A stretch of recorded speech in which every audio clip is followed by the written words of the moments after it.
Ora viva, muito boa noite, sejam todos bem-vindos a mais uma edição do seu programa Ideias e Respostas, transmitido na Zion TV todas as quartas-feiras a partir das 19 horas. Hoje, 23 de setembro de 2020, temos como tema líderes religiosos e a governação angolana, e o nosso convidado é Acúrcio Estevão. Mas antes de passarmos então neste que será o nosso perguntas e respostas de hoje, vamos dar lugar ao nosso levita convidado, Eli Rodrigues, que nos vai levar a uma saudação musical. Pai do Senhor, Eli Rodrigues. Pai do Senhor, pastor. Como tem passado? Tem passado muito bem, graças a Deus. Muito obrigado por ter aceito o nosso convite. Eu que agradeço. Vamos embora então. Amém.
Estamos da tua glória neste lugar, Deus.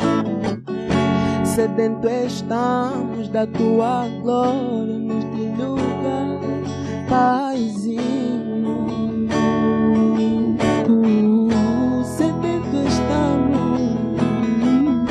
Sedento estamos da tua glória neste lugar.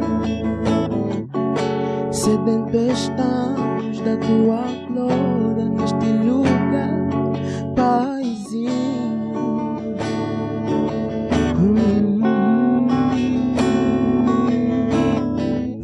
Sedento estamos da tua glória neste lugar.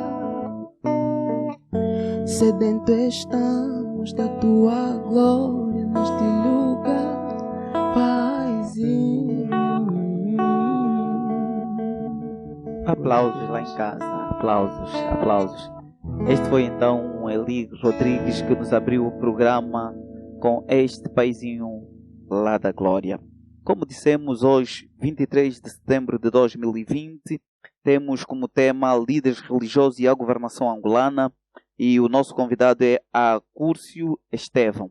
Vamos discorrer um pouco sobre esta relação da governação angolana e líderes religiosos, a ver se, afinal de contas, há uma conexão, há uma relação ou não.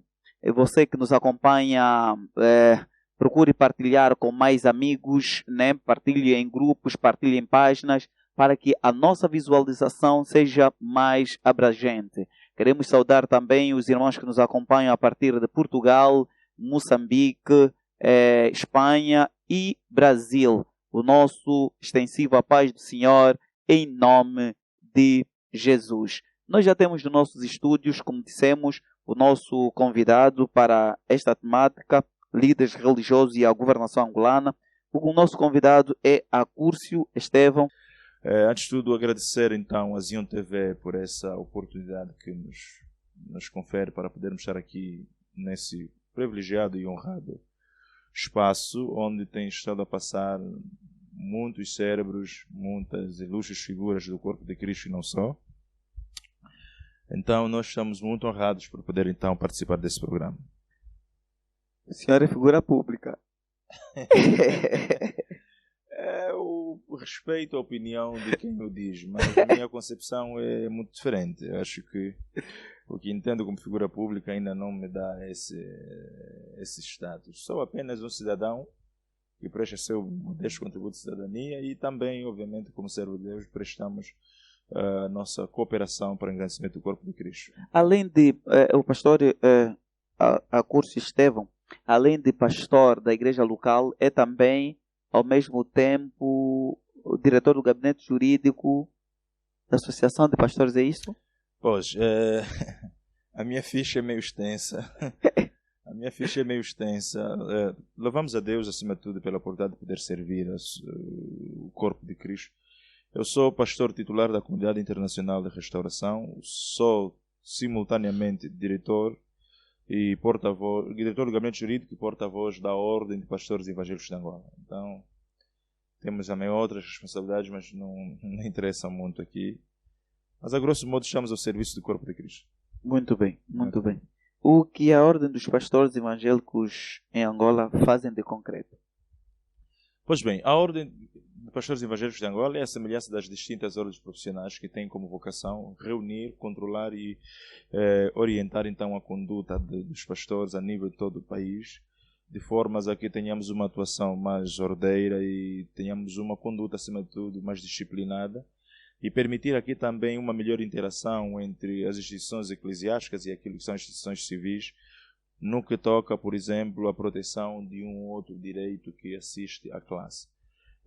Temos estado, de algum tempo para aqui, nos últimos 3 anos, a procurar trazer alguma dinâmica para a dignificação da própria classe, mas como deve perceber, a nossa classe, acima de tudo, a eclesiologia em Angola, debate-se com algumas questões que eu diria muito de conflito de interesse, e isso então belisca um pouco a prossecução dos interesses da ordem. Só para ter ideia, existem, por exemplo, líderes que estão aí a dissuadir, por exemplo, os pastores para não se filiarem à ordem, o que não é bom. E depois, quando surge um problema com um determinado pastor, todo mundo reclama onde está a ordem. A ordem. Então fica muito difícil a gente defender ou responder pelo problema, uma situação que esteja a acontecer com um determinado pastor, quando este primeiro nem é membro, tampouco tem alguma relação ou aproximação com a ordem. Mas temos estado a trabalhar em citar diplomacias, quer com instituições eclesiásticas, como instituições também público ou privadas, no sentido de termos então um ambiente mais saudável. Mas já agora, a ordem reconhece que existem denominações religiosas que são contra o ecumenismo. E como sabe, a ordem dos pastores evangélicos de Angola é o ecumenismo. Portanto, existem instituições que estão contra o ecumenismo, mas aqui a questão não é na perspectiva do ecumenismo, a questão aqui é na perspectiva da regulação e o acompanhamento da classe. Ao contrário, por exemplo, de um SICA, que é o Conselho de Igrejas Cristãs de Angola, Sim. a ordem não está aqui a tutelar igrejas, está aqui a tutelar a classe. A classe. Por exemplo, se você se formar em direito em qualquer paragem do mundo, Tem que estar ligado à ordem dos... para você exercer a advocacia, deve estar registrado e credenciado para exercer a advocacia pela ordem. De forma a que amanhã, ao surgir qualquer conduta menos abonatória ou menos airosa ligada à própria doutrina do direito e da própria jurisprudência ou até mesmo da lisura da profissão da advocacia, então tenhamos aí uma instituição própria e vocacionada para poder atuar. Okay. Vou lhe dar um outro exemplo muito objetivo. Nos últimos dias tem acontecido aqui um conjunto de situações que depois resultam em denúncias públicas que o pastor, por exemplo, violentou, o pastor fez e desfez. Existem questões que são imputadas aos pastores numa perspectiva civil ou criminal, que muitas vezes, depois de investigado, apreciadas, não se encontra nenhuma matéria, por exemplo, probatória para poder condenar esse pastor. Vamos imaginar que surge aqui uma denúncia, pronto, e é mesmo só exemplo, o pastor Leonel Bernardo abusou sexualmente uma menor. Depois de investigações iniciadas, percebe-se que afinal não foi um abuso, foi uma relação consensual. Depois, investiga-se e percebe-se que afinal a cronologia da própria vida da cidadã coloca-lhe numa condição de maioridade jurídica, ou seja, tem mais de 18 anos. Logo, não só não existe abuso, como também não existe aproveitamento ou aqui exploração de menores. Nessa perspectiva, na linguagem do direito, não existe aqui nenhum crime. Entretanto, existe aqui uma violação de uma norma, por exemplo, teológica. É um pecado. Sim. Como é que nós vamos resolver isso? Mas do ponto de vista jurídico, é... Exatamente. Do ponto de vista jurídico não há nenhuma violação, mas do ponto de vista teológico há uma violação. Então temos que ter uma ordem que tenha poder para poder disciplinar e repreender esse cidadão, esse filiado, no sentido de perceber que, afinal, apesar de eu ser pastor da igreja X ou Y, eu tenho, como pastor, obrigações para cumprir nessa perspectiva enquanto pastor. É nesse sentido que muitas vezes precisamos perceber a atuação da ordem. Mas aqui o ecumenismo como tal eu penso que não se aplica nessa perspectiva, mas é muito mais na questão de acompanhar e orientar os pastores para que tenhamos uma conduta cada vez mais abonatória. Então. Muito bom, muito bom. Esta é a 6ª edição do seu programa Ideias e Respostas, transmitido na Zion TV todas as quartas-feiras a partir das 19 horas, como sabem, com este apresentador, Leonel Bernardo. Hoje, já dissemos, mais de 2 vezes, temos como tema líderes religiosos e a governação angolana. Nosso convidado, Acúrcio Estevão. Nome difícil de pronunciar. Exige uma certa dicção vocal. Mas vamos lá, já entrando mesmo no nosso tema, quem são os líderes religiosos? Pois bem, a semântica do próprio adjetivo nos coloca no entendimento que o líder religioso é toda a entidade que tem sob sua responsabilidade, por exemplo, um determinado grupo ou segmento se chama religioso, ou seja, é toda a pessoa que tem atrás de si uma comunidade para liderar. E nós aqui muitas vezes quando falamos de líder religioso estamos a olhar na perspectiva daquilo que nós entendemos como sendo os pais da igreja em Angola. Mas os líderes religiosos são na verdade todos aqueles decisores, por exemplo, ligados ao sistema religioso, ainda que de alguma forma dividido ou subdividido, como nós temos hoje, e estávamos a falar há pouco tempo, por exemplo, temos várias plataformas eclesiásticas, ou então, se preferir, uma organização para-eclesiástica, temos, por exemplo, o SICA, temos o Fórum Cristão de Angola, temos a Aliança Evangélica de Angola. Apesar de eu não liderar, ou um outro líder não tutelar uma dessas instituições, mas se, por exemplo, exerce autoridade sobre um determinado rebanho, também é tido, e aqui a própria semântica coloca-lhe na posição de um líder religioso. Eu penso que, a grosso modo, é toda pessoa que tenha sobre si alguma responsabilidade sobre uma determinada comunidade. Muito bem. E o que é governação? Olha, a teoria do direito ou administrativo ou da própria ciência política apresenta aqui várias versões. Mas governar é, no fundo, gerir para o bem comum, é administrar a coisa de todos no sentido de atingir objetivos que satisfaçam a maioria. No governar nunca e jamais foi usar a função para privilegiar benefícios próprios. É muito mais na perspectiva de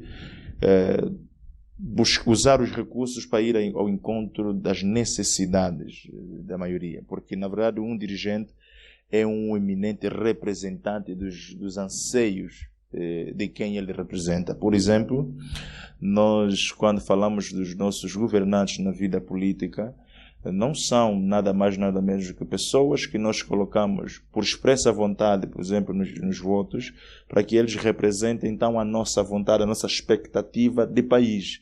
Eu, quando vou votar, por exemplo, num determinado presidente da República, é porque eu estou a ver nele a pessoa que pode fazer e construir a Angola que eu estou à espera. Então, nunca estamos aqui para privilegiar interesses próprios, mas para fazer ou privilegiar os interesses de quem nos confiou ou a quem nós estamos a representar. Muito bem, muito bem. O cristão pode ou não fazer política? Olha, essa é uma pergunta muito polêmica. Eu sempre disse que o cristão, antes mesmo de ser cristão, é um cidadão comum. E há um filósofo que dizia que todo ser humano é um animal eminentemente político. Aqui a questão de fazer política é preciso que se perceba qual é o sentido de fazer política, porque de uma ou outra forma todos nós no nosso dia a dia fazemos política. Agora, se falar de política ativa, política partidária, eu penso que o cristão não tem, mesmo à luz da Bíblia, não tem nenhuma limitação ou objeção para exercer política. Entretanto, o que eu pessoalmente não recomendo é que sejam pastores em pleno exercício de funções ministeriais a fazer de alguma forma aquilo que em teologia chamamos de confluência, mas também não diria bem confluência, mas pronto, aqui se calhar acumular funções, ou seja, na mesma... É pastor de uma igreja local ao pronto, mesmo é tempo. pastor de uma igreja local e também exerce política ativa. Pois é. Porque eu gosto de pensar e citar o pastor Antônio Graça. Há uns anos, em conversa, ele olhou e disse: meu filho, todos os homens de Deus que se juntaram com a política não se tornaram a mesma pessoa. Sabe, o que aconteceu? Acabaram influenciando a política ou a política acabou os não, influenciando? é ali onde eu estou a chegar. Sabe, Lionel, o que é que acontece? A política, enquanto ciência, é das coisas mais lindas. Todo estudante de direito sabe e percebe o que eu estou a dizer. Entretanto, o âmbito da aplicabilidade ou execução prática daquilo que é a arte da política, aí é que tem outros contornos que depois vão chocar com a lisura do exercício sacerdotal. Então, maior parte, ou se não mesmo todos os pastores que eu conheço, e aí também fazendo remissão ao pensamento do pastor Antônio Graça, é que os pastores que estão na política com o pensamento, se calhar, de influenciar a forma de fazer política, acabaram influenciados. Porque a política, no seu exercício prático, é um jogo, só para ter ideia que uma das ferramentas, por exemplo, é a chantagem. Mas os pastores que acabaram sendo influenciados, será que é uma questão de caráter? Não é questão de caráter, sabe? Eu gosto de dizer o seguinte: uma pessoa dificilmente vence um sistema. E a política atua geralmente nessa perspectiva do sistema e não na perspectiva da individualidade. Vou dar um exemplo muito, muito simples. Você acha que no parlamento nós não temos cristãos? Temos-los, e muitos. Eu sei que temos aí dos que eu conheço, cerca de 5 ou 7 pastores, nesse momento, que estão na atual legislatura, que são deputados no Parlamento. Entretanto, em 2018, quando entrou a proposta de lei sobre liberdade de religião, crença e culto, que visava revogar a Lei 2/4 de 24 de abril, e que deu lugar agora à Lei 12/19 de 14 de maio, que é a Lei sobre liberdade de religião e culto, foi triste. Foi triste. E ali, na altura, eu tive que ser muito duro com os deputados, e particularmente a 7ª Comissão. Porque o que acontece? O Executivo, através do Ministério da Cultura, na altura, remeteu a proposta para o Legislativo e tiveram tempo para apreciar a proposta. Sabemos que aquilo passou na generalidade. Quando chegou na especialidade, os deputados não tinham argumentos suficientes para poder contrapor as propostas do Executivo. Resultado, a lei acabou por passar quase conforme entrou, se não fosse a única proposta de emenda que nós temos conhecimento que se deu entrada, que foi, na verdade, proposta da Ordem de Pastores e Evangélicos de Angola, que melhorou em alguns aspectos a própria lei. Então você começa a perceber logo que os poucos políticos que nós temos no próprio Parlamento não exercem a influência que se esperava. Aqui das duas uma, ou o sistema está a ser forte o suficiente ao ponto de, como se diz na gíria, ter colocado de cafrique abafar os poucos que temos, ou então os poucos que temos não têm sabido manter a postura para, pelo menos, ainda que sejam poucos, poderem fazer ouvir a sua voz. Marcar a diferença, pelo menos. Exatamente. Pois é, mas agora, que espaço a igreja tem no atual cenário governativo? Olha, o meu entendimento, se calhar, poderá chocar com o entendimento de muitos. Mas eu gosto de olhar para essa questão numa perspectiva mais antropológica. Sabe, o Lionel, que quando chegaram os primeiros missionários católicos, isso antes dos anos 60, depois da descoberta de Angola, pronto, a história reza que Angola foi descoberta em 1484, segundo os historiadores, e depois disso seguiu-se então um longo processo de colonização. A colonização entra, na verdade, numa perspectiva sustentada pela própria religião. E de lá para cá, o entendimento que temos, e é essa a comprovação dos factos, é que a elite política criou de alguma forma relação com aquilo que ele entende como sendo a igreja em Angola. Ou seja, do universo do que se tem de igreja, criou-se então um segmento com o qual temos relações. Digo aqui, os políticos têm relações.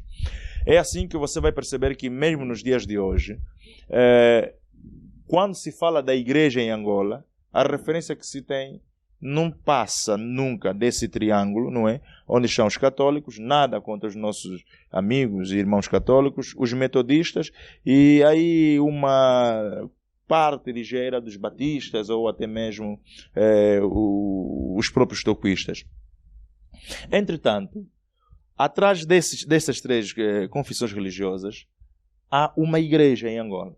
E o problema começa muitas vezes quando você percebe que estes, quando falam em nome da igreja, não representam a igreja. Então, a leitura que o executivo tem, a leitura que o governo tem, os políticos têm da igreja, não é realística. É por isso que nós continuamos a viver essa relação meio turbulenta, porque aqui depois começam a se criar ramificações, parece que fala-se em nome da igreja, mas quem depois beneficia são uns e prejudicando-se outros. Então era preciso que se refletisse e percebesse de facto quem é a igreja, se os que falam em nome da igreja representam a igreja, para depois podermos aferir se a relação é ou não é saudável. Mas, a grosso modo, e aquilo que eu lhe posso dizer é que a relação do Estado ou do governo com a igreja não é saudável. Não é saudável. Eu tenho muitas perguntas para lhe fazer, mas recebo informações da nossa realização que está na hora para partirmos ao único e curtíssimo intervalo.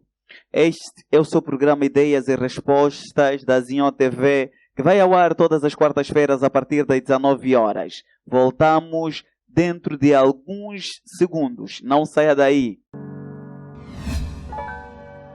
Hoje vamos falar da folha de louro. Portanto, a folha de louro não serve apenas para os gostos de culinária. Serve também para curar muitas doenças. Nos casos de ansiedade, insônia, depressão, a gente faz uma pequena fumaça e inala a fumaça. Mas não, cuidado, não se pode usar muito, nem sempre, porque também pode dar alucinações. A folha de louro, seu chá, diminui inflamações, principalmente as inflamações das cartilagens. Ela baixa a febre e ajuda a combater as gripes. Previne infecções como a pneumonia. Melhora o sistema respiratório. Controla os diabetes. É boa para a pele. Ele controla os diabetes, principalmente o diabetes tipo 2. Ser influenciado não é algo que nos contamina. Até Jesus foi tentado em certo momento e não caiu em tentação, nos ensinando assim que ser tentado não é pecado. pecado é cair em tentação, segundo Mateus 4. Você sabia?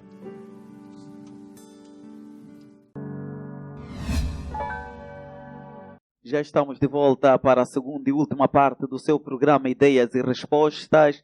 Hoje, dia 23 de setembro de 2020. O nosso tema é líderes religiosos e a governação angolana. Temos como convidado o pastor Acúrcio Estevão. Ele está aqui a nos dar uma informação muito poderosa. Vamos continuar, pastor. Estávamos a falar daquilo que é a abertura que a igreja tem em Angola. E eu gostava de saber, pastor, o que a igreja deve fazer no sentido de ganhar seu espaço?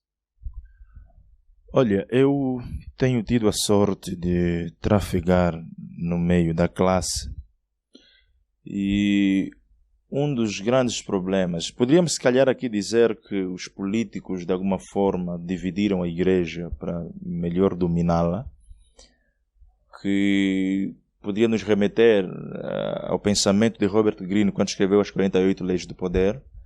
Entretanto, eu penso que o problema não é muito externo, na perspectiva de imputarmos responsabilidade aos políticos, é mais interno. Um dos maiores problemas que eu chamo cancro da igreja em Angola chama-se a luta do protagonismo. Penso que a igreja, para ser mais expressiva, mais forte em Angola, devia começar a perceber a dimensão e a perspectiva do corpo e não da placa.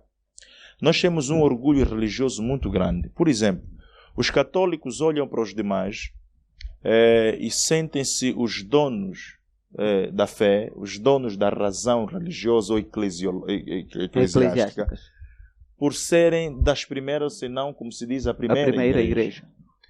Entretanto, a reforma de Lutero não surgiu por causa de um elemento perfeccionista. É porque percebeu-se que algumas coisas não estavam bem. Sim. E então, da católica, surgiram outros braços eclesiásticos. E daí, obviamente, a religião foi crescendo. Mas mesmo assim, apesar das nossas diferenças, nós temos que ter a capacidade e a maturidade de olhar para a igreja como sendo o corpo.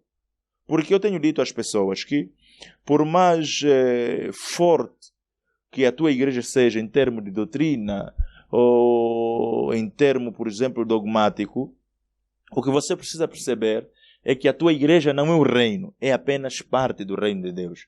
Porque fora da tua igreja é uma outra igreja. E eu tenho, nesses últimos dias, Deus tem falado comigo muito fortemente sobre um facto, por exemplo, que aconteceu com Israel. A Bíblia diz que, a dada altura, Deus visitou o arraial do israelita de alguma forma muito poderosa e estava a liderar o povo Moisés. E eis que uns moços foram fora do arraial e perceberam que tinha alguns moços que não estavam no arraial, mas estavam a profetizar. E eles chegaram junto de Moisés e disseram: olha, Moisés, tem alguns homens lá fora que não estão conosco no arraial, entretanto estão a profetizar. Olha a resposta de Moisés, olha a resposta de um homem que tem a visão do reino. Moisés olhou e disse: olha, bom seria que todo Israel fosse profeta. A primeira lição que você aprende é que quando você se fecha dentro do teu mundo, você não tem a ideia e a percepção do outro lado da mesma história. Quando você se fecha dentro da tua confissão religiosa, você não experimenta outra manifestação de Deus que está acontecendo do outro lado. E por conta disso, nós começamos a diabolizar aquilo que não acontece no nosso meio, na nossa congregação, como se não fosse de Deus, porque no nosso meio não acontece. Então você percebe aqui que há uma unção fora da tua unção. Há um conhecimento fora do teu conhecimento. Há uma dimensão fora da tua dimensão. Aquilo que você atingiu não é o limite, porque Deus está a fazer coisas maiores com o outro lado. Então, se estivermos abertos para entender que a minha igreja, a minha denominação, a minha confissão religiosa não é o epítome da fé, o epítome da manifestação da glória e do poder de Deus, eu vou olhar para o Leonardo não como meu irmão da igreja, mas como meu irmão em Cristo Jesus. Porque é isso que nos une. Quando nós formos capazes de olhar para o assembleano, olhar para o metodista como irmão, o metodista olhar para o batista como irmão e por aí afora, nós vamos ser uma igreja cada vez mais forte. Olha o que tem estado a acontecer. Há tantos casos ligados à igreja que, infelizmente, somos nós mesmos, líderes religiosos, que estamos a aproveitar, estamos a encontrar ou procurar encontrar ganho, por exemplo, nas lutas dos outros. E a nossa sabedoria africana ensina-nos o seguinte: quando há um incêndio na casa do vizinho, Tens que te cuidar. não fique a rir, ajuda o vizinho a extinguir o incêndio, porque se você não ajudar a apagar ou extinguir o incêndio da casa do vizinho, A qualquer depois momento. da extinção da casa do vizinho, o fogo vai pegar a tua casa. E ali o que é que acontece? O teu vizinho, na altura, tinha a possibilidade de contar com a tua ajuda. Como você não ajudou o vizinho, você ficou também sozinho. Ou seja, quando há um problema numa igreja, seja qual for o problema, nós temos que ser solidários e procurar primeiro ajudar os nossos irmãos e irmos juntos atrás da solução. E não queremos aproveitar, queremos procurar protagonismo, Sim. não é? Na desgraça dos outros. Porque Sim. depois, o diabo é o mesmo, o objetivo é o mesmo. Destruiu primeiro o assembleano, depois vai pegar o metodista, depois vai pegar o batista, depois vai pegar não sei quem. Quando assustar, a igreja em Angola está oca e está fragilizada. E é conforme nós estamos nesse momento, infelizmente. Mas há um certo nível de pastores, reverendos, apóstolos, profetas por aí fora, que também lutam com um elemento que eu aqui a denomino como autoproclamação de muitos jovens. Há jovens que se autoproclamam profetas, se autoproclamam pastores, se autoproclamam evangelistas. Qual é o teu ponto de vista? Olha, eu tive a sorte, e digo aqui a sorte na perspectiva de felicidade, de ter crescido nas Assembleias de Deus. E eu sou de uma geração que, antes de você subir num altar, ainda que seja para pregar num culto de um determinado setor, naquela altura, você sabe muito bem, era exigido que você frequentasse a escola bíblica dominical. Certo? E depois da escola bíblica dominical, simultaneamente, pelo menos no centro onde eu aceitei Jesus, você era obrigado a fazer o curso de discipulado. Sim. E naquela altura nós não entendíamos. Hoje nós agradecemos essa dureza, que na verdade não é dureza, era uma forma, era uma didática para a Sim, formatação sim. do pastor. Uma sistematização. Exatamente. O que acontece aqui? A própria métrica e lógica da vida diz que você nunca, jamais se deve colocar em pé para ensinar quando antes não sentou para aprender. Certo. O que acontece é que as pessoas pensam que o evangelho, ou que o ministério é um momento. Certo.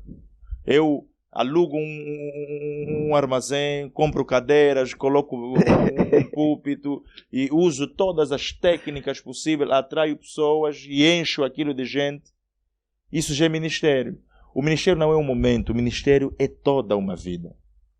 E você percebe isso quando olha para os métodos e os objetivos que as pessoas perseguem. Quando a gente olha com tristeza para esses casos de pais que não tiveram pais, você chora porque, olha só o que a Bíblia está a dizer, Mateus capítulo 1, versículo 1.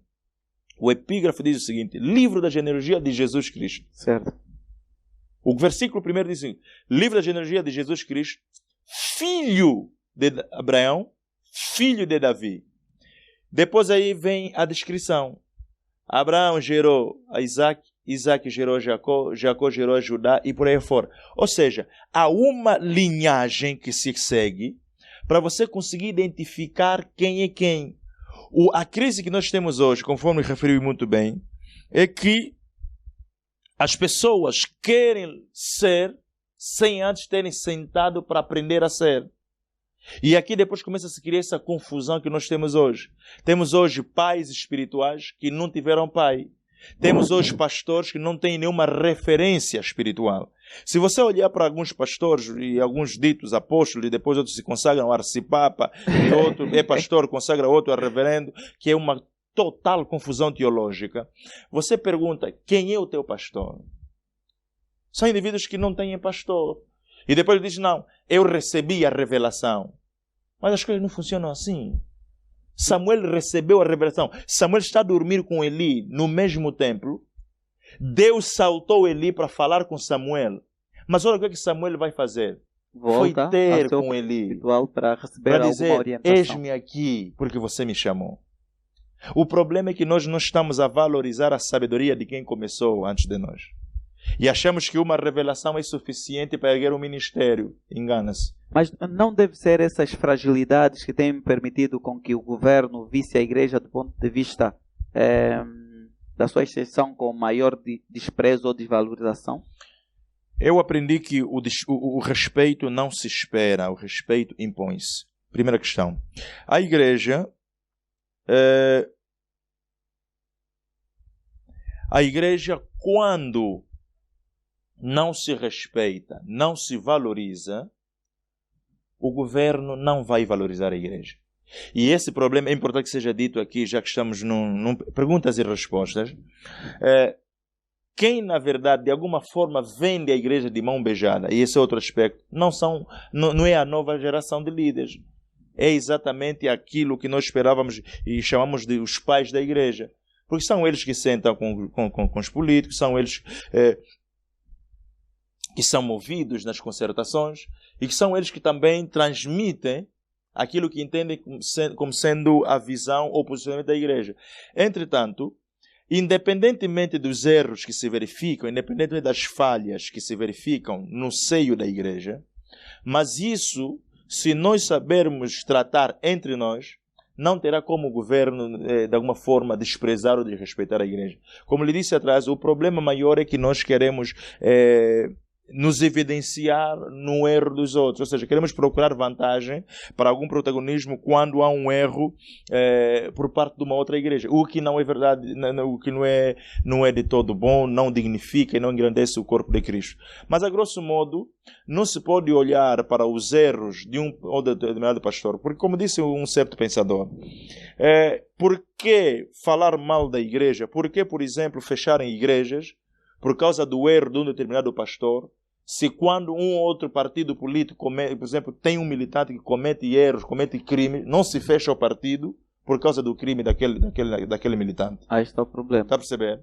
É que quando o assunto é igreja, há generalização dos fatos. Mas pronto, aqui também precisamos ser algo coerentes e abertos para perceber que a matriz ideológica do partido que governa o país nos remete de alguma forma a dar razão àquilo que dizia Martin Luther King Jr., que o comunismo nunca deu lugar a Deus, tampouco a seu filho Jesus Cristo. Logo, eu não tenho a ilusão de achar que enquanto o MPLA, que é o partido que nos governa, e não temos como falar do governo em Angola sem falarmos do MPLA, porque desde que nos conhecemos como nação, como Estado, conhecemos um único partido. Entretanto, a ideologia, a matriz ideológica do MPLA não nos remete a criarmos aqui uma expectativa de que se venha até dar alguma abertura para o crescimento da igreja.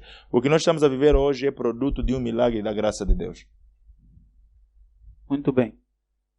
Estamos a viver de um produto que é milagre e graça de Deus. Agora, uma comparação, né? Nós sabemos que em Angola já se passou 3 presidentes, nomeadamente Dr. Antônio Agostinho Neto, depois engenheiro José Eduardo dos Santos e atualmente o camarada João Gonçalves Lourenço. Daquilo que é abertura para a igreja, já sabemos que com o primeiro presidente foi muito mais apertado, segundo histórias, né? Qual é a avaliação que faz do antigo presidente, neste caso José Eduardo dos Santos, e o atual presidente João Lourenço, quanto às suas governações em relação à abertura para as igrejas? Olha, feliz ou infelizmente, o engenheiro José Eduardo Santos, quando se tornou presidente, eu ainda nem sequer era nascido. Mas aqui podemos fazer recurso aos dados que estão escritos para lhe dizer que a minha opinião sobre a atuação do presidente Eduardo Santos, ela vai ter 2 momentos. O primeiro momento é que, e é isso que muitos de nós, essa nossa geração, não sabe, é que logo depois da entrada do colono, e ali, principalmente na época final, antes da independência, nós vivemos um momento de repressão muito forte nesse país, até mesmo contra a igreja. Muitos pastores foram executados, muitos missionários foram, de alguma forma, decapitados mesmo, por não terem aderido ou anuído àquilo que eram as exigências daquele contexto. Isso se alastrou até um pouco depois da independência, 78, 80, em que depois criou-se uma espécie de um monopólio, onde os líderes religiosos acabaram sendo fortemente perseguidos e não tinham nenhuma liberdade, por exemplo, sequer para pregar conforme nós temos hoje. É por isso que você vai perceber que até hoje é uma espécie de um trauma para que os mais velhos imitam os seus pronunciamentos. E quando falamos dos anos 80, o presidente Eduardo Santos já era presidente, porque ele assume o poder em 79. Entretanto, naquela altura, o regime ainda era muito ríspido com a igreja. Parece-me aqui que percebeu-se que não era possível combater a igreja, e usou-se aqui de um pouco de inteligência emocional na perspectiva da tese de que o adversário que você não consegue derrotar deve aliar-se a ele. Então percebeu-se se calhar que a melhor saída seria trazer a igreja para perto de si. Mas eu gosto de pensar numa perspectiva, numa analogia mais científico-política, em que, por exemplo, regimes com uma tendência ditatorial têm sempre dificuldades muito grandes em lidar com 3 grupos ou segmentos sociais. Primeiro, tem dificuldade de lidar com aquele grupo de pensadores autônomos, aqueles que pensam com as suas próprias pernas, as suas próprias cabeças e andam por si mesmos. Porque esses moldam a mente das pessoas com ensino, com visões e filosofias e, acima de tudo, moldam convicções. E são muito perigosos. Tem o segundo grupo, que é o grupo daqueles que detêm o poder financeiro, que sempre os ditadores procuram controlar. E terceiro e mais importante, tem o grupo daqueles que detêm as massas. E o presidente Eduardo Santos, muito rapidamente, percebeu esse fenômeno. Foi assim que, desde os anos 90 até aqui, falo aí dos 95, 98, que não se conheceu nesse país, até onde sabemos de registros, nenhum indivíduo que movimentou massas que não tivesse alguma relação com o MPLA ou com o governo.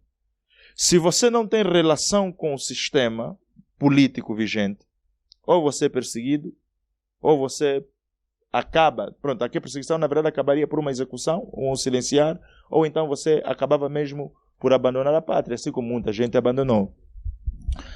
E o presidente fez um trabalho para os seus interesses muito bem feito. Chamou a si todos os líderes de massa.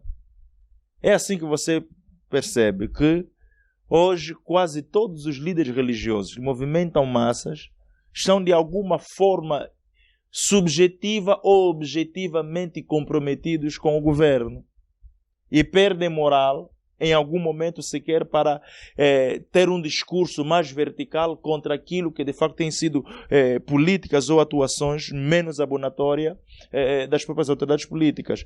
Entretanto, assim, a grosso modo, para concluir, eu penso que o presidente Eduardo Santos, não que tenha sido melhor que o presidente João Lourenço, mas eu penso que ele simplesmente foi muito mais estratega e, dado o longo tempo que ele teve de governar, permitiu-lhe, acima de tudo, ensaiar vários modelos de relação e sobreposição à classe eclesiástica e que conseguiu, de alguma forma, para benefício das aspirações políticas.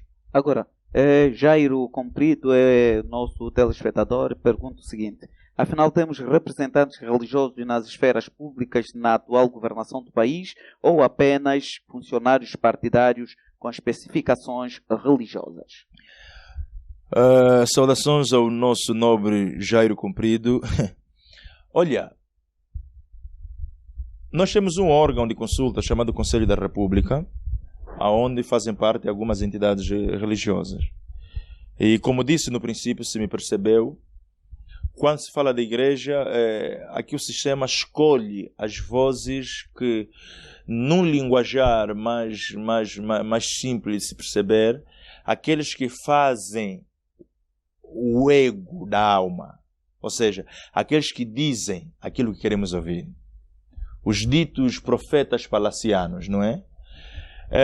Nós temos líderes que, de alguma forma, no meu ponto de vista, com a sua nomeação, com a sua chegada para aquela esfera, criaram alguma expectativa, mas que, na minha opinião muito pessoal, é minha opinião, eu acho que a atuação agora, em termos de efeito prático, é decepcionante, é frustrante.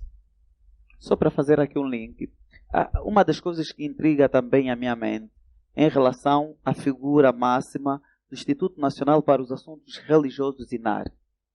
Tem colocado lá a regra geral, né? Eu vejo mais figuras políticas a assumirem esse papel e não religiosas. Qual é o seu ponto de vista? Olha, o Instituto Nacional para os Assuntos Religiosos é um instituto público tutelado agora pelo Ministério da Cultura, Turismo e Ambiente. E como deve perceber, é um instituto com finalidade política. Tão simples quanto isso. Logo, a expectativa era que tivéssemos alguém ligado à classe. Certo. O atual diretor, Dr. Francisco de Castro Maria, até onde sei, ele é sociólogo, é sociólogo de profissão e tem raízes metodistas. E também é metodista. Só não sei se é pastor, mas também sei que ele é formado em teologia. Mas isso por si só não basta. Era importante que tivéssemos lá de facto um pastor ou um líder religioso, alguém entendido da matéria. Mas também essa nossa expectativa depois poderia entrar em rota de colisão com os interesses, por exemplo, da supraestrutura governativa. Sim, como deve perceber, o INAR está ali para aplicar as medidas do atual governo, certo, sustentado pelo partido no poder, certo, no que toca à matéria da religião. Certo. Logo, entraríamos aqui num grande conflito. Mas isso deve servir também de razão de reflexão da própria igreja.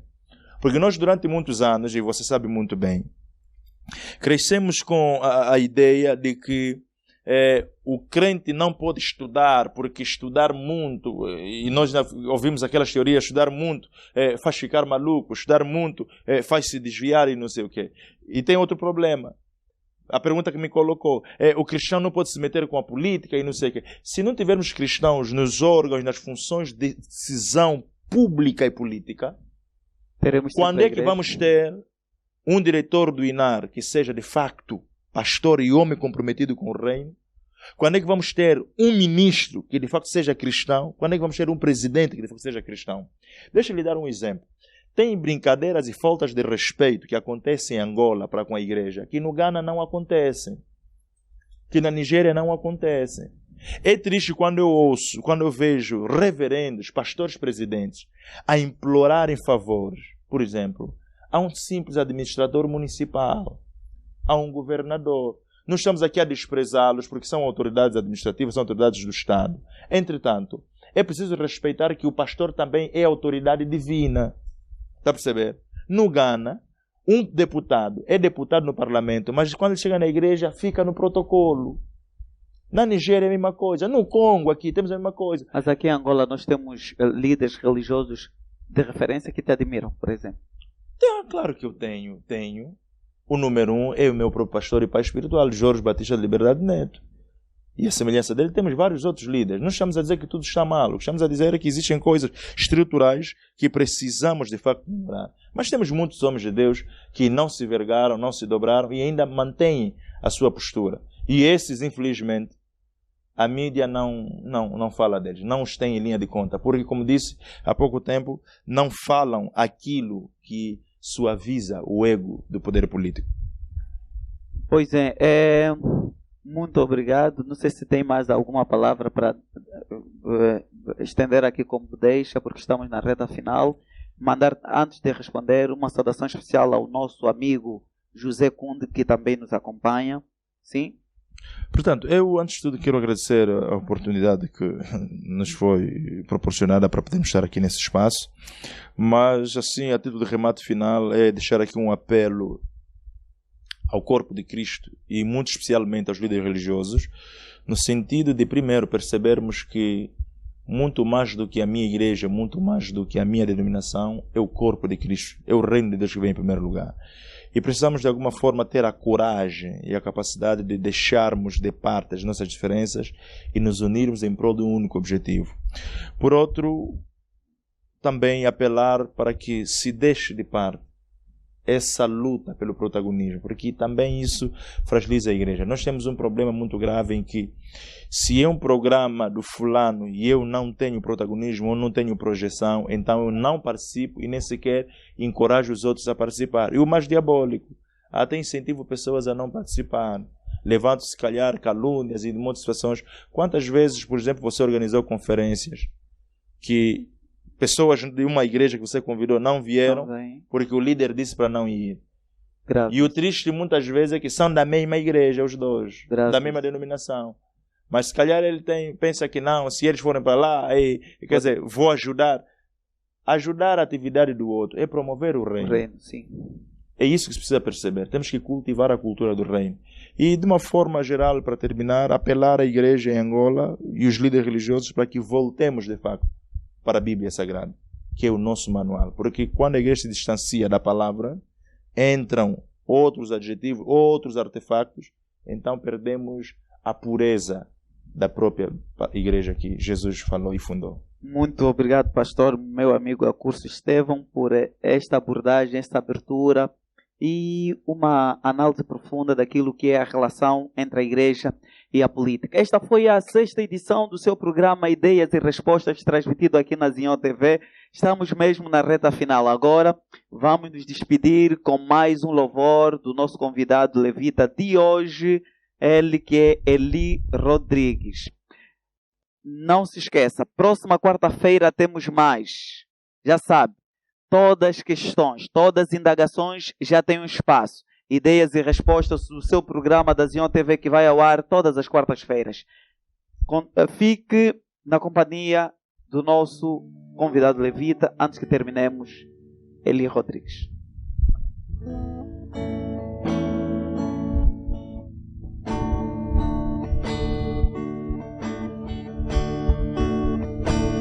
Sempre estiveste neste lugar, e mesmo sem entender, sempre estiveste neste lugar, e mesmo sem entender, não sei como explicar a grandeza neste lugar. Eis uma escada que toca o céu, no seu trono há um Deus a me abençoar,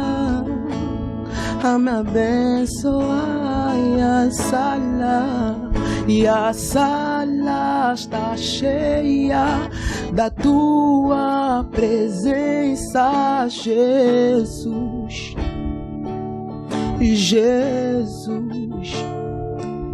E a sala está cheia da tua presença, Jesus.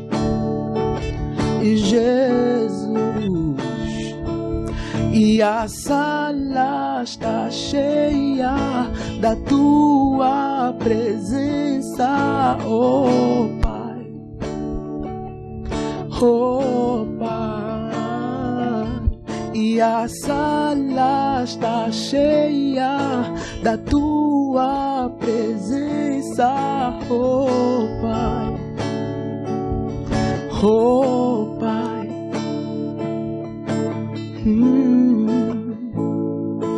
A grandeza neste lugar, não sei como explicar